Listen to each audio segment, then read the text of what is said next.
السلام علیکم ورحمت الله وبرکاته. نن درته مونږ ملګرو تاسو ته په دې ویډیو کې د نیلم ګل باره کې یو داسې معلومات درکوو، ځکه چې اوس څنګه سحر وختي ما فیسبوک کولاو کړو نو په فیسبوک کې دا لیکل شوي چې نیلم ګل باندې قاتلانه حمله شوې ده او نیلم ګل په قاتلانه حمله کې ډیره بې دردۍ سره قتل شوې ده. ملګرو ټول معلومات در سره زمونږ د ویډیو کې خامخا وګورئ. کو تاسو زمونږ چینل کې نوي وئ نو مهرباني وکړئ زمونږ د چینل مخه در سره سبسکرایب کړئ او خوا کې ورسره د ټلې بټن ووهئ چې تاسو ته زموږ خبر ډیر زر در رسي. ملګرو د پښتو مشهوره د فلمونو اداکاره نیلم ګل و چې پېښور کې دا سحر نشتې دپاره راوتې وه چې کوم ظالمان ورته لارې ته راوتي او قاتلانه حمله پرې کړې ده او قاتلانه حمله کې نیلم ګل ډیره سخته زخمي شوې ده. ملګرو نیلم ګل څوک ته او د کوم ځای اوسېدونکی ده او د پلار څه کار کوي او مور یې د کوم ځای کې ده او خور د دې خویندې څومره دي، نو ټول معلومات در سره زموږ د ویډیو کې خامخا وګورئ. نو ملګرو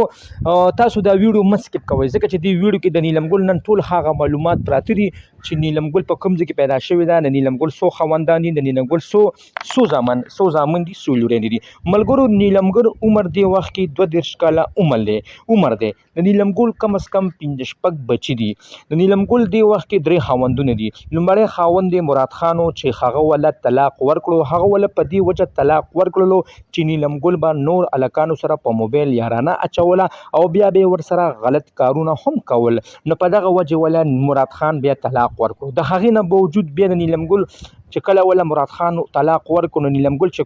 کوم الک سره په موبایل باندې رابطه ساتله نو بیا هغه الک سره نیلم ګل واده وکړو. چې کله ورسره واده وکړو نو کم از کم 2 کالې هغه سره هم تیر کړل. د هغې نه پس بیا د هغه نه هم طلاق واغستو. ملګرو اوس د نیلم ګل دا اوس بیا چې کله هم هغې نه طلاق واغستو، نیلم ګل بیا پېښور قصخانه کې یو غټ کاروباري کس و، هغه سره یې واده وکړو، ځکه چې نیلم ګل دا خواهشاتو چې کوم سړی مالداره دی هغه سره به زه واده کوم. د هغې نه پس بیا هغه کوم کاروباري کس و هغه سره یې واده وکړو. چې کله هغه سره واده وکړلو د هغې نه باوجود د هغه نه هم طلاق واغستو. نو ملګرو نیلم ګل نن سبا په دوبۍ کې د سټیټ شوګانې کوي او په ډېرې غټې پیسې هم پیدا کوي. د نیلم ګل ټول 6 بچي دي، 3 زامن دي او 3 لورینې دي. دې کې دا څه بچي د مراد خان دي، څه بچي د هغه بل دي او څه بچي د دې بل دي. ملګرو نیلم ګل د نادیه ګل خپله خور ده او نادیه ګل هم د نیلم ګل باره کې ټول حقیقت بیان کړی دی او دی هم ویلي دي چې زما خور ټول عمر ځان په شرمونو باندې شرمولی دی. ملګرو نادیه ګل دا هم ویلي دي چې نیلم ګل ټول عمر غلط کارونه کړي دي، ځکه چې نیلم ګل کله پیغله وه نو هغې به د الکانو ډېر خوښ او الکانو پسې به ګرځېده. نو اوس ملګرو نیلم ګل په څه خبره چا قتل کړه، اوسه پورې لا د قتل څه منصوبه یې نه ده جوړه شوې، خو چې کله هم موږ ته پوره معلومات راشي نو تاسو ته به موږ په دې ویډیو کې پوره معلومات درکړو. ملګرو نیلم ګل په څه خبره چا قتل کړه، د نیلم ګل داسې څه ګناه وه. ملګرو نیلم ګل په دې کې دا هم ویلي دي چې زه ما باندې چې کوم کس هم قاتلانه حمله کړې ده هغه کس بریتونو غټ بریتونو او هغه سره کم از کم په ګاډي کې 8 کسان ناست دي، خو زما ټوله دعوه په مراد خان باندې ده. ملګرو مراد خان د نیلم ګل لومړی خاوند دی چې کوم خاوند سره لومړی د مینه کړې وه او بیا ورسره واده هم کړی و. د هغې نه پس مراد خان هم یو داسې کاروبار روان کړی چې د هغه ښکلي جنکۍ سیکۍ هغو سره ودونه کوي او بیا پې پیسې پیدا کوي، لکه څنګه چې فاطمه ګل یې خوښه کړې ده او هغه سره دې وخت کې واده هم چالو شوی دی.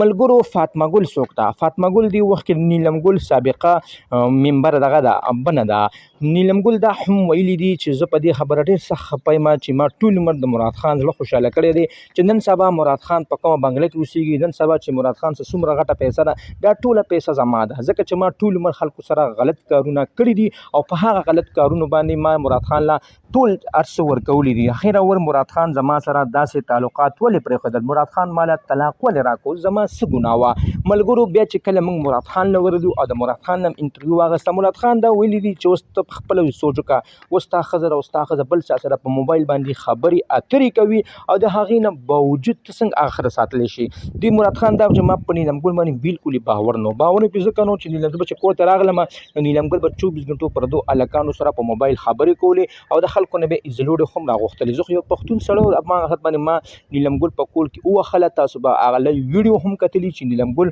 په کور کې چې کله وهلې شوې ده نو بیا نیلم ګل هغه لایو ویډیو هم راغلی ده او په هغه ټول لایو ویډیو کې نیلم ګل ټول حقیقت بیان کړی دی ملګرو دغه معلوماتو د نیلم ګل چې تاسو ته مالا درکړل ملګرو دی وخت کې به د نیلم ګل چې کومه مور بیبي ده فاطمه جنا هغه خو راغلی ده او هغې دا ویلي دي چې زما لور خو ډېر د حیا او د عزت وخت تېر کړی دی زما 3 لوریانې دي د یو نوم نیلم ګل دی د بل نوم شبنم ګل دی او د بل نوم نادیه ګل دی دا ما ډېرې نیازبینې راغټې کړي دي عمر کې دوی باندې ما چې غلط کارونه نه دي کړي خو ما ته څه پته وه چې زما لوریانې به په داسې دلګانو باندې ودیږي چې هغو به یې غلط استعمالوي ملګرو د مور خبره دا هم دي چې ما ټول باندې قرآن شریف سبق کړی دی او ما ټول باندې شپاړسم پاس کړی دی زه په دې خیال یم چې زما لوریانې په څه خبره دومره غلطې شوې چې اوس ورته خلک غلط رابطې ساتي او ډېرې غلطې خو هم ګرځي ځکه چې زما لوریانو خو زما زندګي په شرمونو باندې وشرموله نو ملګرو واقعي چې ډېر غټ ظلم شوی دی ځکه چې دې وخت کې نیلم ګل په الارچ هسپتال کې پرته ده او مرګي حالات کې پرته ده او هغې ټول انټرویو تېره کړې ده او هغې په اف آی آر په مراد خان باندې درج کړی دی نیلم ګل دا خو ویلي دي زما چې کوم مجرم دی هغه مراد خان دی ځکه چې مراد خان چې کله مالا کې دغه راکړه طلاق راکړو د هغې نه پسې ماله دمکي خو م راکړه چې تا به زه قتله کوم تا خو زه په شرمونو باندې شرمولی یم نو ملګرو دا ډېره د افسوس مقام دی ځکه چې داسې یو کس راځي او هغه په شرمونو باندې شرموي ملګرو زه په دې خبره ډېر سخت خفه یم چې اخره ورډډې زموږ د پښتو په معاشره کې څه روان دي ملګرو نن زموږ په پښتو معاشره کې ډېره پخاشي عامه شوې ده لکه تاسو وګورئ فاطمه ګل شو نیلم ګل شو نادیه ګل شو دلراج شو نن سبا دوی دوبۍ ته ځي او دوبۍ کې دوی د شټیت شوګانې کوي او هلته کې خلکو سره د شپې غلط کارونه خو کوي او بیا هلته کې د شیخانو نه پیسې خو دوی خوړلي دي ملګرو نن سبا چې دوی سره دومره د عربو د کروڑونو بنګلې دي عربو د کروڑونو ګاډي دي دا ټول ګاډي د دوی خپل نه دي دا ټول ګاډي دوی هم دغه خلکو سره غلط کارونه کړي دي او هغه په طریقه یې پیدا کړي دي نو ملګرو دا ډېر د افسوس مقام دی چې نن سبا زموږ معاشره کوم سایډ ته روانه ده الله پاک دې په موږ پښتنو باندې رحم وکړي ملګرو پښتانه خو به هغه پښتانو چې هغو به چې د کور نه راووتل نو خلک به ترې اریدل چې پښتون را روان دی نن ملګرو نن سبا د پښتون نه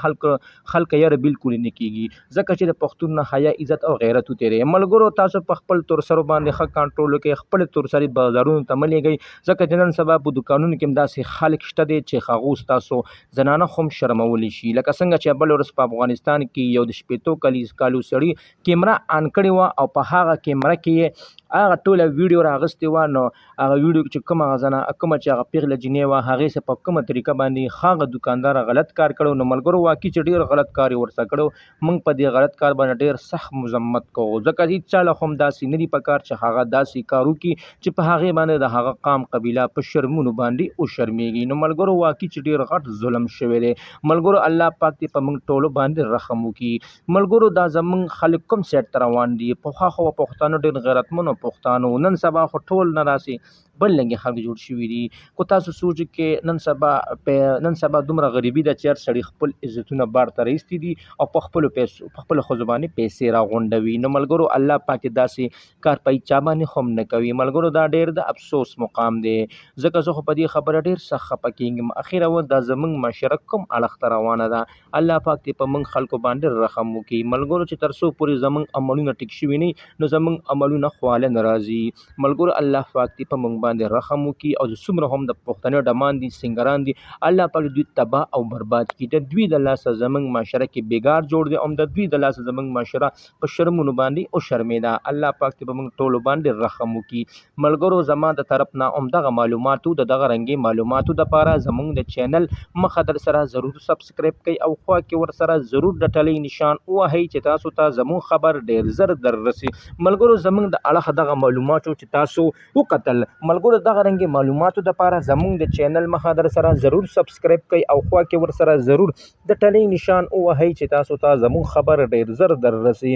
ملګرو موږ به دې کې څه ویلي شو خو الله پاک دې په ټولو خلکو باندې رحم وکړي ځکه چې زموږ دا خلک کوم اړخ ته روان دي خلک ډېر بر اړخ ته روان دي زه دې خلکو ته حیران یم چې دا خلکو نه به اخره ور څه جوړېږي خو تاسو سوچ نن سبا چې دا زلزلې دي نن سبا چې دا دنیا افتونه نن سبا چې د دنیا بیماری دي دا ټول زموږ عملونه دي ملګرو موږ ټول د الله پاک 15 وخته موږ گزاره کړي ځکه چې موږ د الله او د رسول لاره پرېښې ده نو موږ ځکه په غلط سایډ باندې روان وو ملګرو چې کله هم موږ د الله او د رسول لاره ونیوله نو الله پاک به موږ ته لارې په خپله باندې صفا کړي ملګرو موږ ټول مسلمان د الله پاک 15 وخته موږ گزاره کړي او الله پاک ته موږ د غلط کارونو په امان کې وساتي ځکه چې نن سبا که حالات ډېر خراب شوي دي خو تاسو سوچ کې نن سبا پخاشي هم ډېره عامه شوې ده دومره پخاشي عامه شوې ده چې تاسو به توبې وباسئ ملګرو زموږ د اړخ نه دغه معلوماتو د دغه رنګې معلوماتو دپاره زموږ د چینل مخه در سره ضرور سبسکرایب کړئ او خوا کې ورسره ضرور د ټلۍ نشان ووهئ چې تاسو ته زموږ خبر ډېر ژر در رسي السلام